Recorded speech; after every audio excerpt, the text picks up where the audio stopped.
when did it kind of strike you that money is something important? How was it spoken about at home? So the first time I understood the concept of money is actually when we moved to Canada. I was 11 years old, and we had left because the political situation in Sudan was getting a bit tough for my family to live there, and so immigrated to Canada. And I remember we were at the doctor's office, and I asked my dad, "So, Dad, how much money do you have?" And I came up with this enormous number, which I thought was feasible because that's how rich I felt,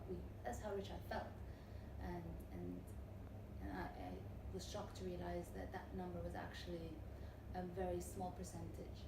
My father was unlucky because he stumbled on a few roadblocks. His savings was all wiped out because a bank in the UK went bankrupt. So Okay. his long-term goals didn't Okay. support him. He had a factory in Sudan, and that had to go down the drain. So we So went. he was an entrepreneur. Yes. So we went from being a very wealthy, very well-to-do family, and we had to start from scratch when we moved to Canada. Mm. And so it was a very humbling experience, and I'm very grateful for that opportunity because I think there was something that happened when we moved to Canada that I wouldn't have achieved if we lived in the Arab world. Living in Canada, I had my first job when I was 11 years old. I used to distribute newspapers. I babysat. I read the Babysitters Club, and I was inspired to go and start babysitting.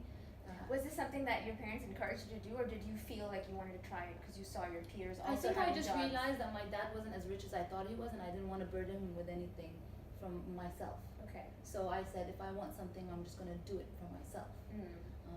Because I saw that struggle that happened, and I think that's very common with a lot of immigrant families. Correct. So we knew we had to stand on our own ground when we were living in Canada, and like my dad used to own businesses, and we would stand with him, and